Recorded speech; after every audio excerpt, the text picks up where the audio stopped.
Hey there. On today's episode, I have the distinct pleasure of interviewing Corrina Ferguson. Corrina is doing some really fun things in the world, and I'm excited for you to hear it.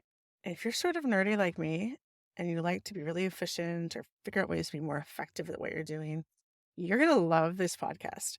Corrina talks about how she created a co-working space to combat that really awful feeling that you get when you don't know what you've accomplished in the day and you're not making headway on your dreams. And so she created what she was looking for in the world.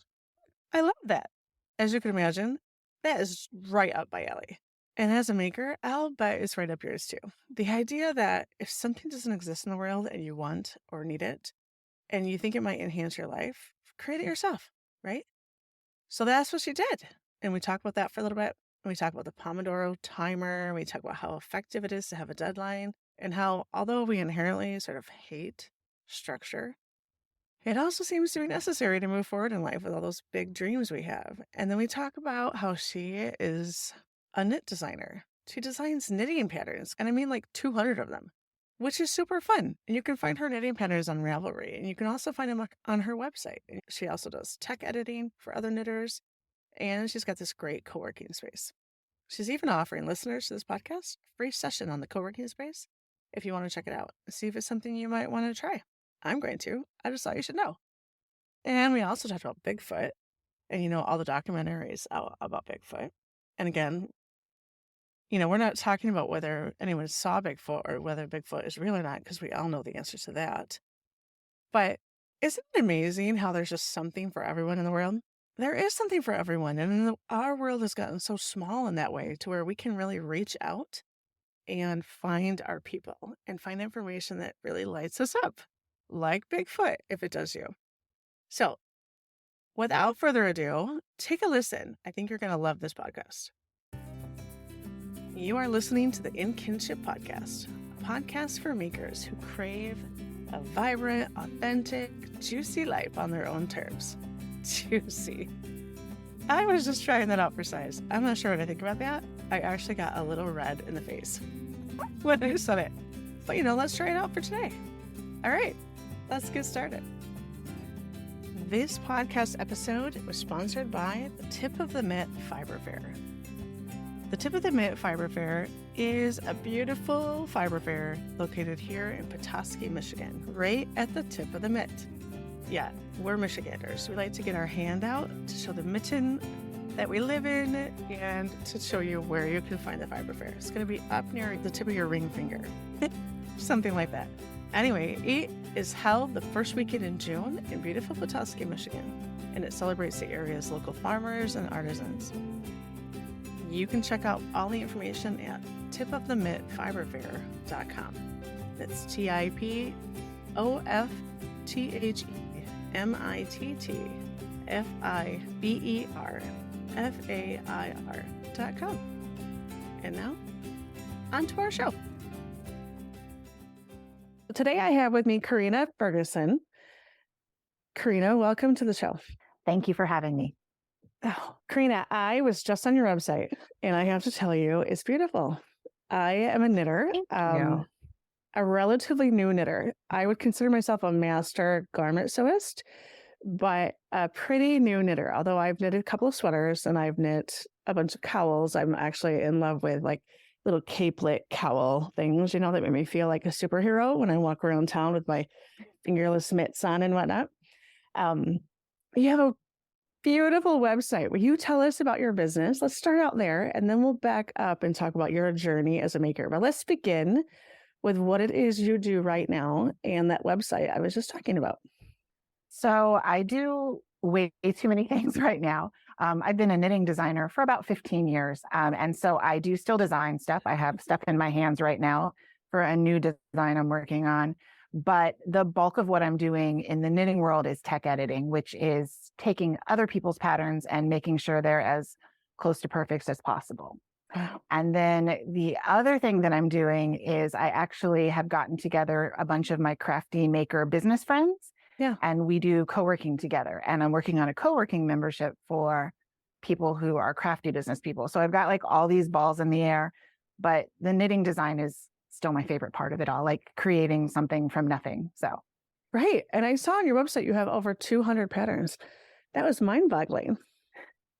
Yes, yes. And it's interesting because some of them are like complex sweaters. And then I did some work for a website recently where it's literally like a crocheted ball, So it runs the gamut from like super fancy to super, super basic. So Very fun. Before we dive into your history again, I keep setting that back because I'm too interested to find out where these paths will lead. Tell us more about that co-working space. What does that look like? Pull me through an actual co-working event, if you will. basically, what we do with the co working is we work a method that is very Pomodoro timer based. I don't know if you know what a Pomodoro timer is, but it's, I think, the Italian word for tomato. And so you are 25-minute timer and you work for 25 minutes at a time. So I have the session set up and I started practicing with my friends last year. We do 2 hours at a time and we do 4 25-minute sessions. So it's like, okay, what are you going to do for this first 25? And then at the end of the 25, we regroup and we say, okay, what did you get done? And sometimes it's like, I finished my newsletter for my Patreon. And other times it's like, oh, I went down a social media rabbit hole and didn't get anything done. But, and I use this personally when I'm working by myself, I use the timers because my brain is all over the place. Mhm. um, the timer goes off. And even if I'm not working, I'm like, okay, the timer has gone off. I've doom scrolled for long enough, which is so easy to do nowadays. Mhm. And I'm going to get back on track. So it's really helpful. I think everyone that's working with me now has, I don't want to say the same kind of brain because that just sounds weird, but similar things where that kind of focus really helps. And we do that twice a day, Monday through Friday. We do a morning and an afternoon thing. And people come in as they can. And some people come once a month and some people come every day, but there's always someone there. So I actually get stuff done. Wow. That was my next question was how effective is it for you as a person leading or leading the charge, I guess, if you will, on the co-working space to do it for 2 sessions every day, Monday through Friday? I wondered, is that, but let me back up. All right. So there are certain things that I love to teach because they force me to get something done before I teach it. Right. So I wonder if it's Right. that same concept. It's kind of that same concept. When everything went upside down in the world, um, I spent a couple of years just really flailing. And so I had joined some different women's business groups. Mhm. And one of the things that one of them had is they had a once a month co-working session and it was a Zoom and there were hundreds of people in it. And you just put in the comments what you were going to work on and then you just worked. Hmm. And it was like crazy effective for me. It was like I got more done in that 2 hour session than I had gotten done, the whole rest of the week. Wow. Um, Up until recently, my days haven't had a lot of structure because my boys are grown. Mhm. We recently rescued a dog, and so she has been imparting a lot of forced structure on my days, but we work around the co working. But doing it twice a day, I know that no matter what, I'm going to do business work for 4 hours a day. And there's big things I want to do and I want to keep my knit design going and I have all these tech editing clients. And so it just makes sure that, you don't have those, for me, those weeks where you come to the end of the week and nothing has been accomplished. Right. And I had so many of those in 2020 and 2021 and I couldn't have it happen anymore. It was very demoralizing to have Mhm. just these huge stretches where I couldn't account for anything that I had accomplished. I love that. I had one friend that I started with, and I'm like, hey, my brain is not working, and I know your brain is not working. And what if we tried this? I tried this and it worked for me. And she's like, oh my God, yes. And then it just kind of went from there and more people did it. But it's been really, really helpful for me. So I love that. So, okay, I have heard this concept before. I've forgotten all about it. So, you work for 25 minutes and then you take a break. it's usually 5-minute breaks, is how they say. They say 25 on, 5 off, and you do it 3 times and then you take a longer break.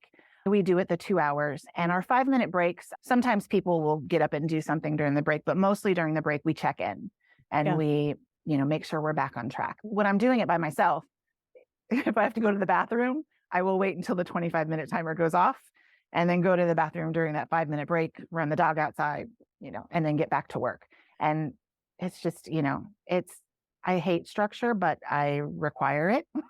And there are a lot of studies out there that I've been listening to, and I think this fits in just perfectly to the idea of how to be really mindful about your life so that you have more joy and vibrancy in your life, right? Because I get the whole concept of like, I have so many dreams of things that I want to accomplish in my life and only so much time. And so I try to be very focused with my time, but um, lately I've fallen off that track a little bit and I would like to come back to it because it really stinks to go through a whole day or several days in a row and be like, I didn't get accomplished anywhere what I thought I would. And I have to say that I can be unrealistic in understanding how much I can actually Hmm. accomplish as well. So I have to be careful with that Yes. balance of it. There are so many studies out there that talk about the power of doing something concentrated for a certain amount of time and only focusing on that one thing. And that anytime we get up, even to go to the bathroom and we come back in, it takes 15 minutes or something for us to recalibrate and Yeah. get back into the flow. Yeah. It's that whole context switching, I think is what they call it. Okay. And it's, people tell you you can multitask, but you really can't because Right. your brain isn't 100% there on any of it. But yeah, Right. like I said, it's just something that's been so great for me and for the other people that have been doing it with me, which just makes my heart happy that, Yeah. that it's helpful for other people too. Thank you for sharing that. I've been personally very inspired to hear that. And I'm like, maybe I need a co working space all of a sudden, right? Like, that's definitely in my mind. So, your passion, though, your true love is pattern making for knitwear, right? Yeah, knitting designs. And that's my favorite part. And actually, I do a lot of that work in the evenings because sitting and knitting a new design doesn't feel like work to me. Yeah. Some of it feels like work, like loading into Etsy and Ravelry and da da da da da. But like actually creating something that to me is very energizing and very good for my brain. So like my husband will watch Bigfoot documentaries is the current obsession. And I will design a new cowl. So in the evenings, when we're sitting, yeah, Bigfoot. There's a lot of Bigfoot going on right now. You would be amazed at how many Bigfoot, I'm going to put air quotes here, documentaries there are on the various streaming platforms that we subscribe to. It's crazy, crazy, crazy, crazy. Wow. But yeah, I do a lot of that in the evenings. So Very nice. I'm a creative person as well, right? And I love being a business owner. I've always enjoyed that. I've had that my entire career, really. I've owned my own business, but I like to be creative. So I was trying to imagine, because I also like to picture the whole thing that you're talking about. So I try to imagine what that co-working space looked like. And I could see that the creative work would probably be done some other time, but that all the writing, which is, arguably creative, and all of the editing and all of the things that go into creating a creative business would be so well suited to that. So, and not to like keep going back to that, yeah. but maybe I will the whole podcast. I have no idea. I'm very intrigued by it. Well, So, it's my obsession right now, so that's okay. yeah, I can see that. I am always a bit obsessed with ways to be more efficient and effective at what I do so that I have more time to be creative and do the Mhm. things that I love doing just for the flow of them. So I can completely relate. Will you share with us who inspired you in your path to being a maker? And are you a maker in ways other than knitting, or is that your primary focus? Knitting is definitely my primary focus. As far as inspired to craft or to make, my mom was creative. My stepmother was creative. My stepmother actually taught me how to crochet when I was a child. And then, I did the whole Girl Scouts thing and everything was crafts and arts. And I always loved that part. And then as an adult, like right now, knitting is my business and it's still the part that I love the best. And you were talking about being a beginning knitter and an experienced um, se- sewist. Do we say Hmm. sewist? Yep, Is I that did. the right word? Hmm. But I have like probably a dozen sewing patterns for garments and the fabric for the garments. And I got myself a decent sewing machine and I took some classes. I'm a very beginning sewer. So that's the thing that I do that like challenges my making skills, I Yeah, guess is the best way to say it. And I always say when I'm talking about knitters that my favorite kind of knitter is what I call an adventurous beginner. It's the person that doesn't know enough to know that they shouldn't try this next thing. right. And I don't say that in a negative way. It's just they look at it and they're like, oh, this looks beautiful. I don't think I can do it. And I'm like, well, if you're willing to learn, a little bit, then yes, you can. But yeah, knitting is definitely my main. I do the sewing. I tried to learn to quilt. I don't think I can do that. I can't I'm a very spreadsheet graphy person with my knitting, and I can't let go of the fact that I can't seem to cut a straight line in quilting. So, Right. like, you've got all those rulers and it's just like that's not really straight. That's not straight, right? She's like, it's okay. No, that's not really straight. So I just the quilting is not for me. But the sewing, bodies are not straight. So that I find a little more forgiving and stuff. I have to have something to do. Like, my husband can sit there and watch TV forever and scroll through his phone or whatever. I have to have something in my hands. I can't Yeah. just sit there. Mhm. That makes me crazy. Idle hands for me lead to doom scrolling, and there's just way too much doom right now. So if I've got the knitting, Mhm. I can mock my husband's Bigfoot documentaries and knit and just have a nice evening. So Nice. Yeah. That's a beautiful way to spend an evening. I can totally see that. And what I love too is that, and I'm sure you probably have found this, I don't know how much you've sewn as far as clothing goes, but when I began knitting and I began with sweaters, I was using short rows to create shaping because my body is very curvy. And so I wanted to mhm, shape my sweater to my body. And because I was a garment sewist already, I had a really good idea of how something two-dimensional fits my three-dimensional body. And so I think that knitters and garment sewists already have this kind of like connection and sort of ease mhm. with understanding the concepts that can be kind of hard. Yeah, it totally. I was very pleased to find out how much the sewing patterns made sense to me. Like, there's a notch here because, Yeah. there's a chest here, or whatever it happened to be.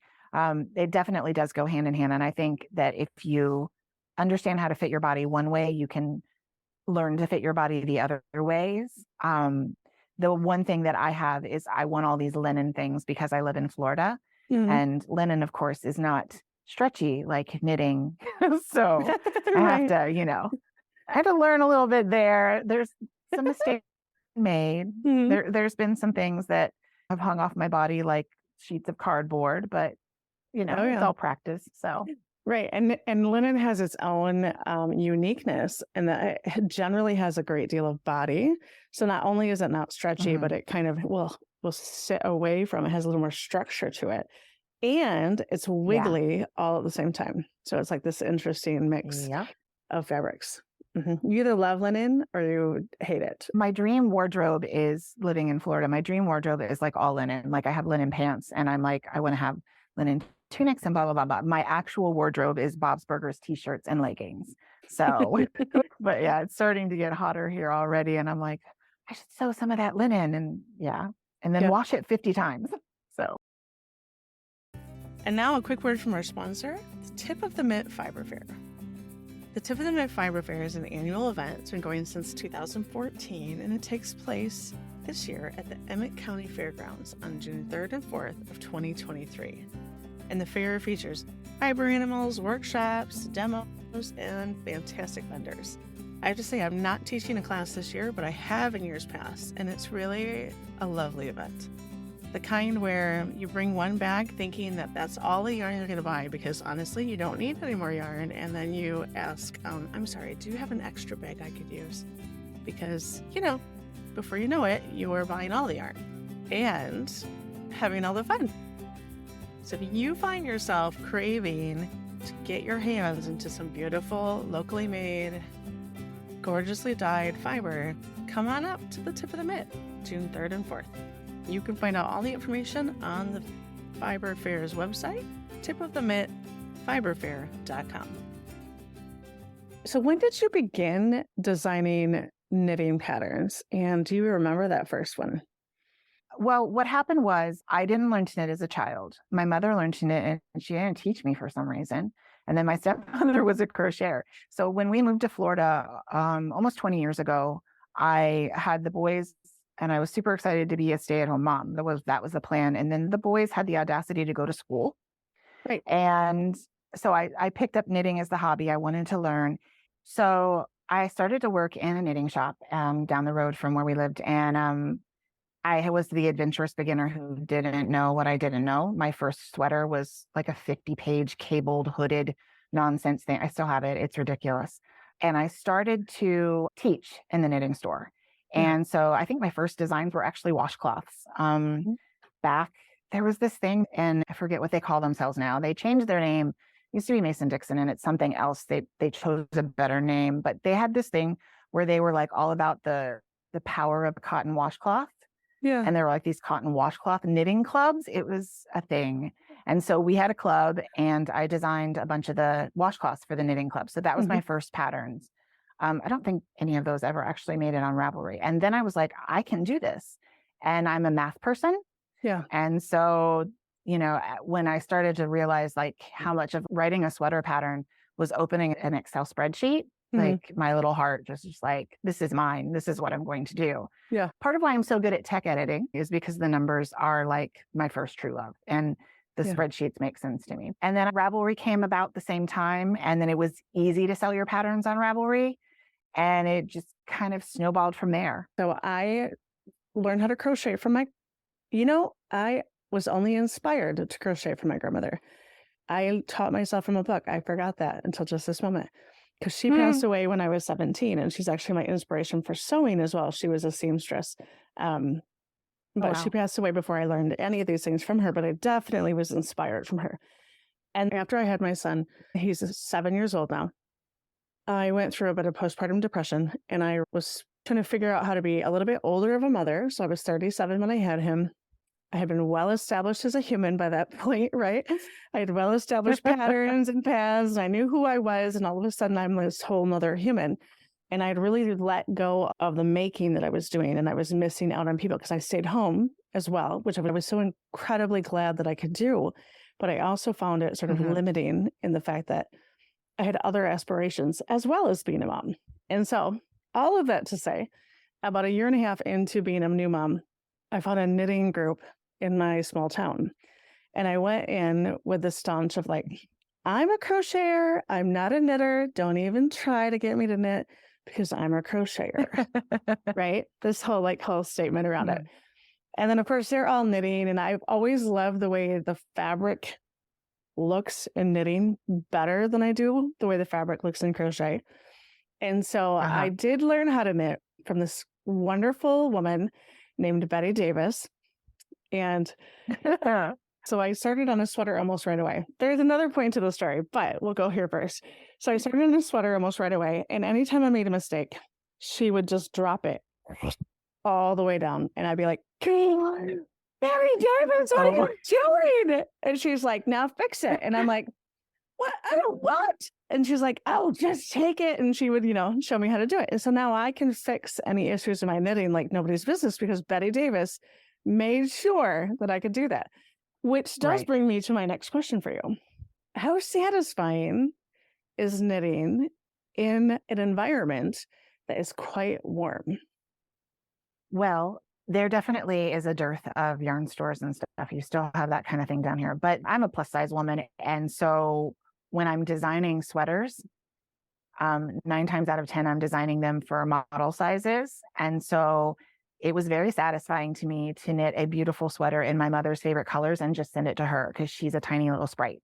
So that part of it like never bothered me. And then we live and die in the air conditioning. The whole, if the apocalypse ever comes, that's what's going to kill me is the lack of air conditioning. I'm going to have to like move up where you are because yeah. And then I've learned like what knitting you can take where. Like you can take certain fibers to the beach, and certain fibers is a really bad idea to take to the beach.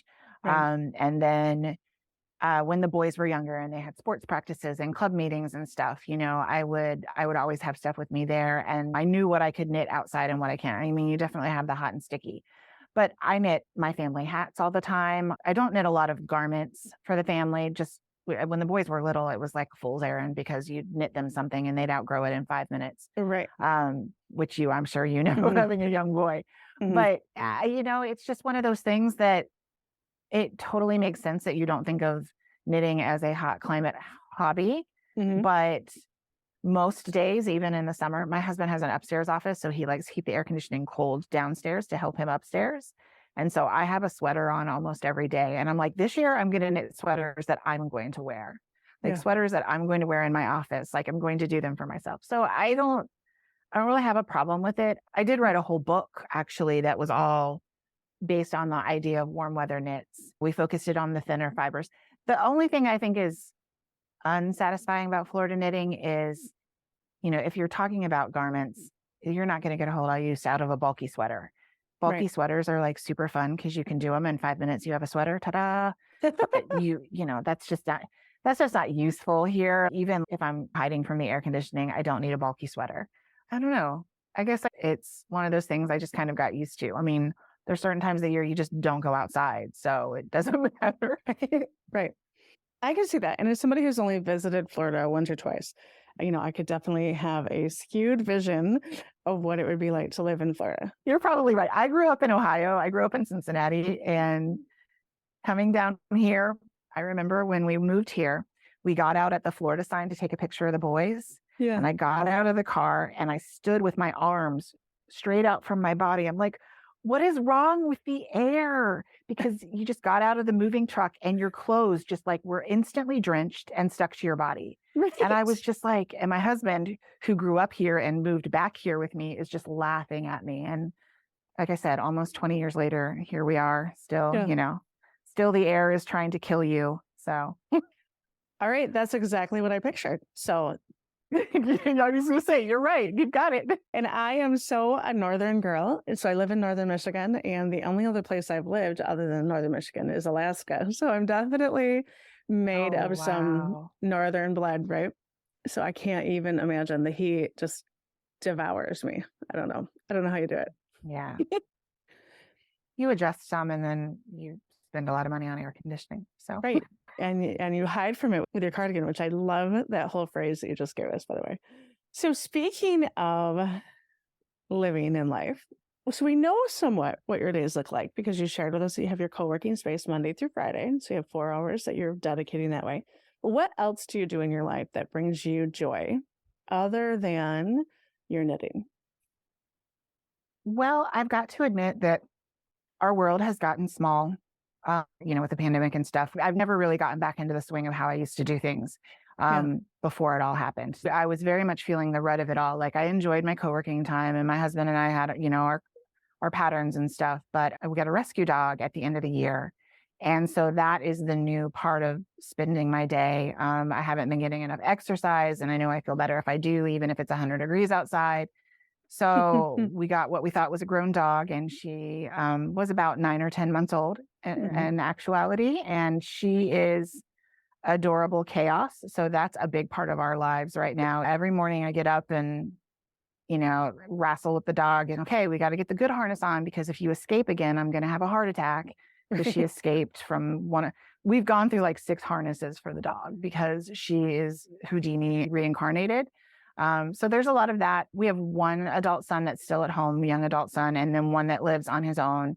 He's coming for dinner with his girlfriend tonight, and I'm all excited because I feel Woo! like, we don't see enough of them. But really, we've turned into super homebodies, and I struggle a lot with, is this the way that it's going to be forever? Right. And which was part of the reason that we introduced the dog, because it was the same old kind of everyday thing. And it was like, okay, something needs to happen here. And so the dog was the first thing that happened. And it's actually been really great. Day to day, I'm very glad I have the co-working people, because if I didn't, I could probably go weeks and not see actual other people besides my family, Right. which I put little So I have a Prius, and if you don't drive a Prius for a long time, sometimes the little battery, because it has a big battery and a little battery, you don't drive it enough, that little battery will die. Yeah. And I did that a couple of times during the pandemic, like proper. And so I have a paper planner, and I put a little sticker in my planner when I drive my car.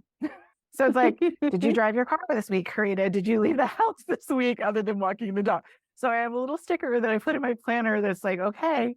And it can't be just like to the corner. It has to be, like actually driving the car long enough that it does what it needs to do. And so it's like, okay, so you're going to go to the beach today, and you're going to, grab the ingredients from the health, but I put stickers in my planner to make sure that I don't forget to drive my car. Like my son went down to Orlando to see one of his friends and he has a Prius as well, but he's like, can I take your car to go? And I'm like, yes, it needs to go somewhere. She's very bored.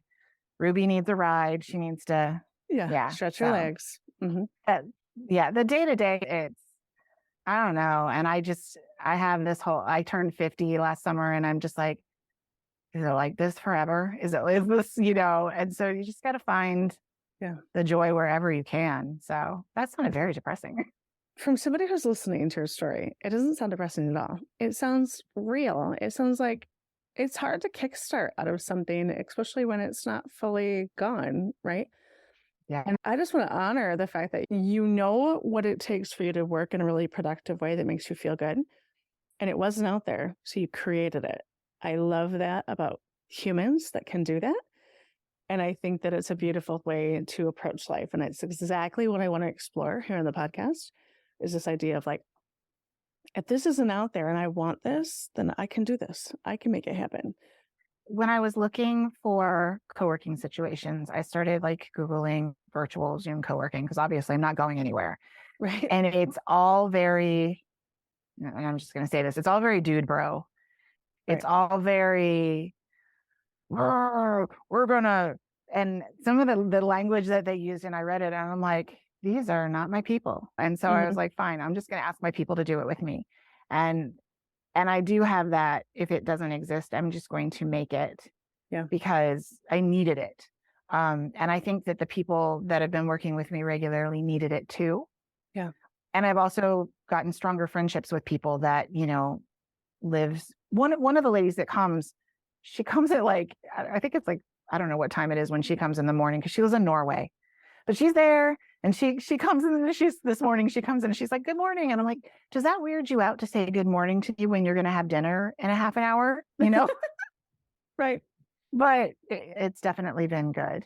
So.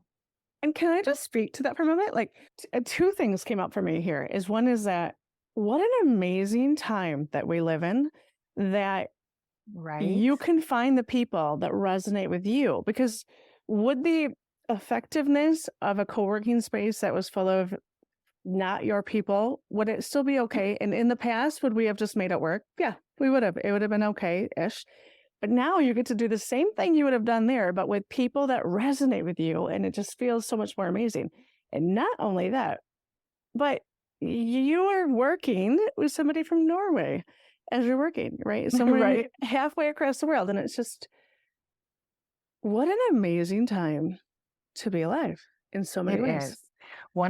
One of the girls that works with me, and she's there almost every time. My friend is from Houston, and her daughter is doing some kind of job scholarship thing in Germany, but they're going to go to Oslo for part of this thing, and she's going with her daughter, and she's like, I'm going to go to Oslo, and I get to go meet Linda, and I was just like, I'm jealous. Can I go to Oslo? Right. Right. They're like making plans to meet up, and I'm just like, this is awesome. This makes me happy.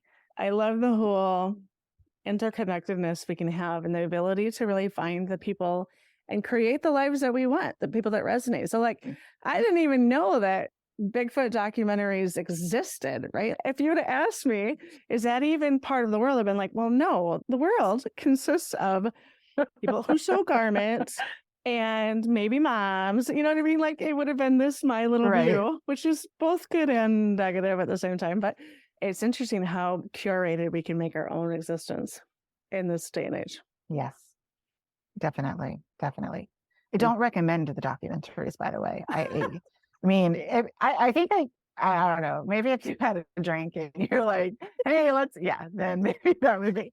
But yeah, there's something out there for everybody. Yeah. That is the beautiful part. My husband loves Bigfoot stories, and there's Bigfoot stories, and there's games and knitting and sewing, and there's something for everybody. So that's a good thing. That is a good thing.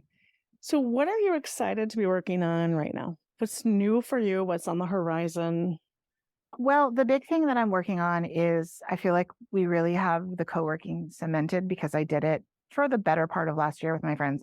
So I'm working on actually being a businesswoman and launching it properly. So I'm doing some training, and working on all the businessy stuff to like get that in a position where I can invite other people into that world. So that is probably my biggest thing that I'm working on. And I've learned a lot over the last few years about things that help my brain work. So Yeah. I'm going to be in putting that together with the co-working. One of the things you said earlier is you were talking about how you'll think you can do more in a day than you can. Hmm.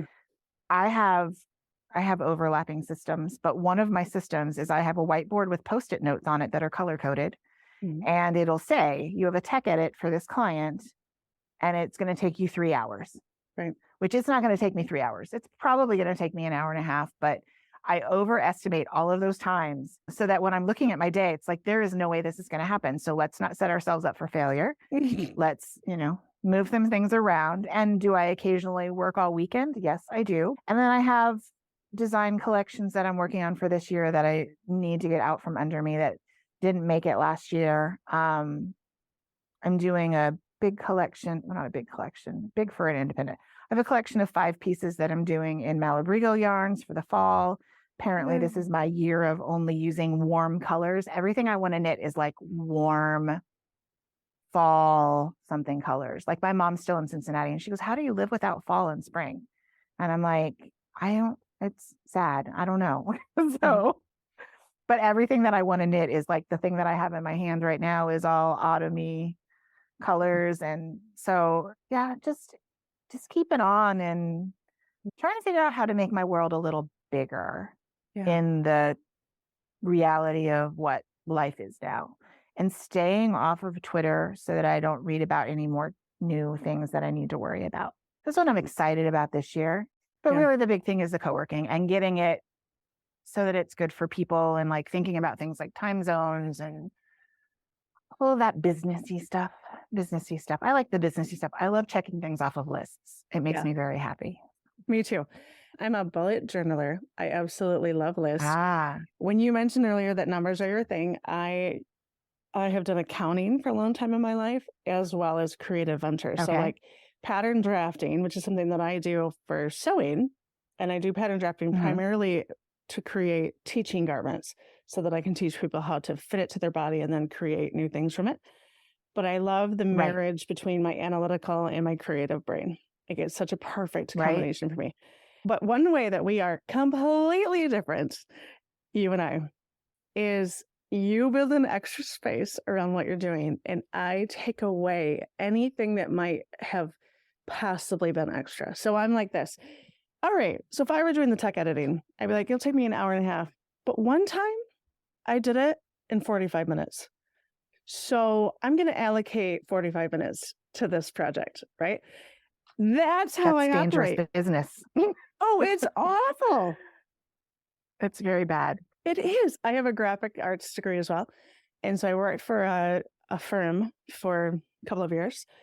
And I actually was one of the most peaceful jobs I've ever had because, kind of like what you're talking about, they had a big board and there were time slots. And each person had, half-hour blocks of time. And you would go every morning to the board and there'd be job packages that were there. And somebody else in the firm, because it was a big enough firm, so somebody else in the firm would put out like what they were going to bill the client for 3 hours for this, 2 hours for that. So it needed to be done in that time frame. And so you would pick all the jobs and you would have to then allocate them onto your time slot. You couldn't take more than your time allowed. And it was Nice. the most peaceful, Yep. satisfying job I've ever had. And I've been trying to get back to that ever since. So now in my Asana, which is what I use to do all of my to-do lists, because I'm I do very too. I do nerdy too. this way. My Yeah. God. That makes me so happy. Right, as it should. And so I will put out a task and I will estimate how long it's going to take me. And then so that I don't feel so Mhm. disappointed in my day that I haven't done anything, because I have done a million things, but I have the impression that I can do 5 million things in a day when I actually can't, Mhm. because I did once, because it happened once. And so I can do Right. that every time. Right. Yeah. So I will put in Yes. there, like, write my newsletter and knowing that it takes at least an hour. So then I'll put an hour behind it. And so when I try to do this, when I allocate my tasks out for the week, I try to not put more tasks in a day than There are hours in that day. Um, but I sort of suck at it still, even though I've been trying this. So I love it. I love that you add space, and I'm going to try. There's so many things you are helping me to expand in right now. I'm going to try to do that. Add space around things. Thank you. It does help. And it's just so much more satisfying to end the day and be like, oh, I can do this too because I finished everything else, than to be like, oh, I have to roll this into tomorrow and maybe I can't cook dinner tonight, or maybe like you look at the dog's face and you're like, I'm really busy this morning. Maybe you Mhm. got to go for a walk with the dog. Right. And there's so many things that you've got to do. And I say got to in a you got to eat a proper lunch. You got to take a break. You've got to Right. drink your water. You've got to, take the stupid walk for your stupid mental health or whatever it is. And, we don't build in time for those things. And then you get through your day and you've not gotten done everything that you want. And then you also didn't do the things that are good for your Right. body, mind, and soul. And then you're like, okay, today sucked. And I'm trying to be less about the suck and I'm trying to be more about Hmm.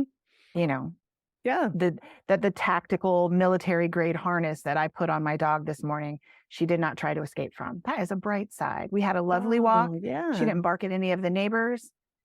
But yeah, I don't know. Today did not suck. I have learned more in the past 2-3 years than probably 10 years before that. Yeah. And part of that is so much time by myself because the Right. boys had graduated school. The Right. boys were out of the house for a while. Both boys were out of the house. And it's like, oh, I gotta like be alone with this person. This person, I'm pointing to myself and they can't see me. And it's Yeah. like, okay, we need to do some stuff around here. Right. So, but yeah, definitely Right. build space. Space is good. It is good. I was just having a conversation yesterday because I am a very nerdy planner and I absolutely adore it, right? I've been trying to create systems that work well for me instead of like fighting my natural way of being because it's never going to work then, right? Mhm. So part of it for me Right. is that I choose 3 things each day to get accomplished. And if I can get those 3 things accomplished, then I have that sense of accomplishment because this is all in our heads, right? For the most part. I mean, yeah, Yeah. to some degree, we have certain deadlines that we have to meet. And I would even argue that this is the case for people who work in an office or people that work for somebody else to some degree. Right. Is there only certain things that you have a true deadline on, and the rest of it is what you putting on yourself, what you're going to accomplish in any given day. And so I think if we can be realistic with what we can actually do, and then also be mindful and put some boundaries around it, like you're talking about with a timer, like that makes so much sense to fine tune it. But so each week, this is how I start my It's week. helpful. It is. I start my week and I do this week planning, and I do it usually on Sunday, sometimes on Monday. And I'll look at again, I keep all of my to-dos in Asana because I have so many irons in the fire that I have to keep it all organized, or it would keep me up all night long to like trying to remember all the details of it. So I keep it all there. I'm very organized that way. And then once a week, I will start with, because I'm also kind of, for lack of a better word, I'm kind of woo woo as well. So I'll do like a little prayer. I am Look at, too. that's awesome. I'll look at some astrology kind of things for the week, and I'll do a little journaling on that. And then I'll look at like, how does my body feel? What are the absolutely 3 things I need to get done that week? And I'll write those 3 things down so that I can remember, like, this has got to be my focus this week, period. And then I'll take my Right. to-do list and I'll create like a weekly to-do list. And in that weekly to-do list, it just will be like half a page in my journal long. It won't be super long because I can't do more than that anyway. So like just stop putting things on Right. it that are never going to fit. And then each day I will go through and I'll decide what has to happen each day based on what my deadlines are, like a podcast deadline or an interview or things like that. And like I Mhm. said, I try to allocate time to it so I can say, I actually have time in that day to accomplish these things. And then I'll also like Right. work out like my perfect work schedule when I have my son, because I was recently divorced this year, my perfect work schedule when I don't. And then like sometimes I can go overboard and I can't hit those things because I'm like, you've gone too far and you can't hit this. But just yesterday, like I know without a shadow of a doubt, and I have shared on this podcast probably every episode that I've shared, I know without a shadow of a doubt, if I stop and take a lunch, go for a walk, my whole day is better. And did I do Yep. that this week at all? And I've been in a funk and I've been crazy all week. Did I do it once? No. Do you have any tips for that? You've got this tool in your tool belt, and yet you still don't do it when you need it most. Have to admit the lunch and the dinner thing. If I were left to my own devices, I would be, eating crackers at 9:30 at night for dinner. But my husband works from home, but he works for a major corporation. So he comes down for lunch at a specific time. And at a specific time, Wendy is at the foot of the stairs waiting for him to come downstairs because she gets a short walk when he comes down for lunch, Yeah. and so his schedule helps me keep my schedule. And so the co-working hours definitely help me is to have, Mhm. my last Pomodoro session, we end at noon. We end at noon and then I come, and I get lunch and everything. And then we end at 4:30 in the afternoon. I find having those hard cuts Yeah. makes a difference for me. I know that it made a difference for me when I was in the workforce. Um, but also I set a lot of alarms. I have alarms that'll go off. Like there was an alarm today that was like, okay, get up from your lunch and, go upstairs and get set up. There's an alarm that goes off that tell me to call my mom. There's an alarm that goes off that, if I'm still working at a certain time. So I set a lot of alarms. And part of it's the Pomodoro timer, but part of it is my phone is just whole pages of alarms for different things. Like 15 minutes before co-working, it's blah, blah, blah, blah, blah. The boys are coming for dinner. Did you start dinner yet? It's just like, and that's the way my brain works. But I also check off when I do good things. I do a paper planner, but it's dated. Mhm. And I give myself little check marks when I drink my water and I write down what I had for lunch at actual lunchtime and whether or not I had fruits and vegetables because apparently I haven't learned that lesson. So Wow, do I resonate with this very much. And I haven't utilized alarms nearly as much as I should. I am like taking notes in this podcast episode right now. And I'm all like, right. all right, I'm gonna working with a co-working space, maybe yours, as soon as you get it live here. And I am going to set more alarms because I know these things work for me and they're so hard to enact. They're so hard to make happen, especially when you're having a rough time. Yes, this week was not my best week. And the more I stick to my schedule, the better. But if you want to try co-working, we have it open because you can come for the hours, but not all the bells and whistles are there. Yeah. But also if you want to try it, I'll just send you the code and you can come and visit us once. So I let people come and visit because Yeah. we may not be your vibe, you Yeah. know. Yep. I don't want people to be like, oh Oh, no, and maybe they don't like, one of the ladies does a little dance when she finishes something and it's like makes me so happy, but maybe that's not for other people that we're silly and we're cheering and we're, whatever. one of the questions I love to ask all of my guests is, what do you wish people knew? So maybe imagine those women that come into your workspace, or maybe imagine your sons or somebody out there. What do you wish they knew that you think that they don't, that you wish that they knew deep in their heart? I think the biggest thing, and I'll phrase this in terms of knitting because it's easier for me, and I'll come back to the phrase that I use that's adventurous beginner. I like to look at life as being an adventurous beginner. Do I know how to do all the life things? I'm 50 years old and I don't. Right. But will I try all kinds of things that maybe I should have thought about a little more?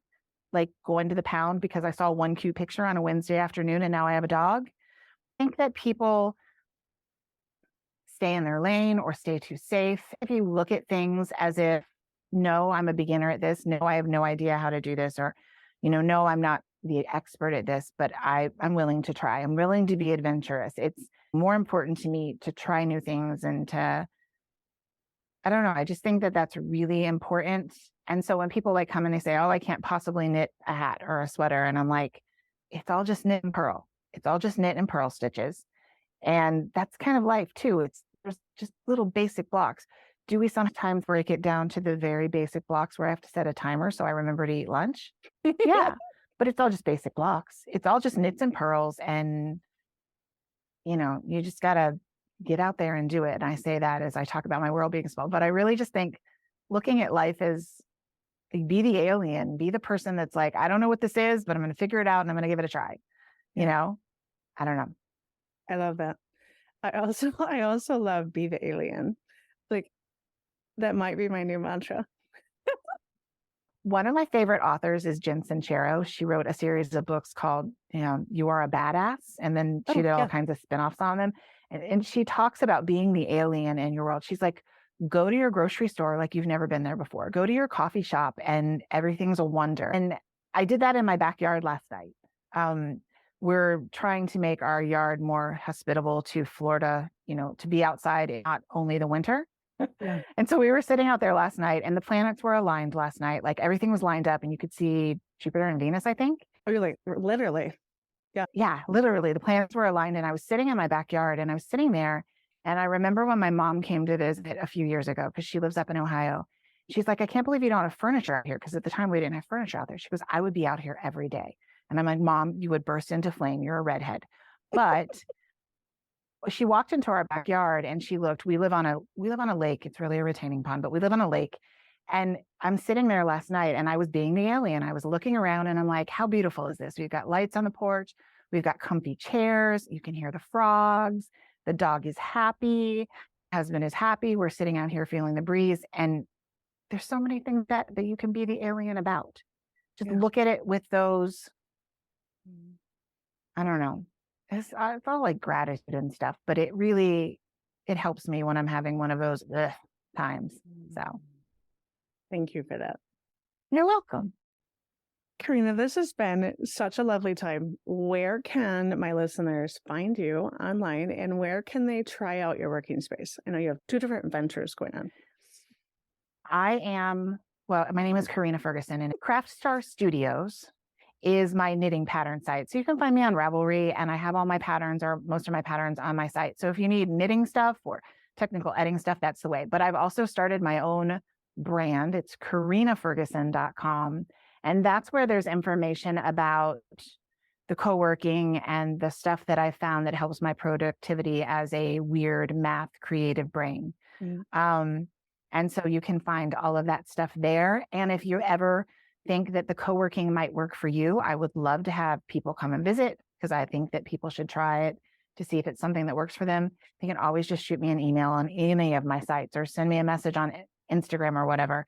And I would be happy to set that up. And I love meeting new people. So thank you.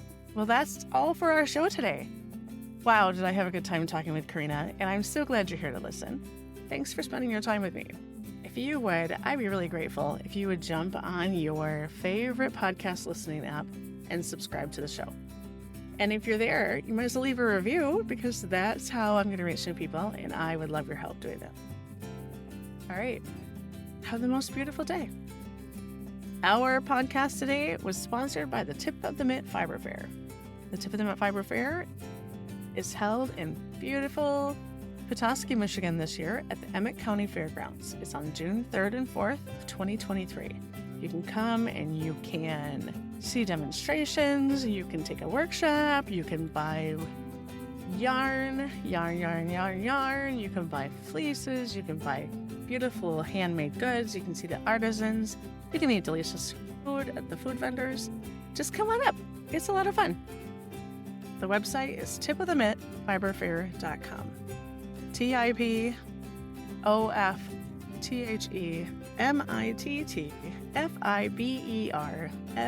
TIPOFTHEMITTFIBERFAIR.com. You can always find the link to that in the show notes.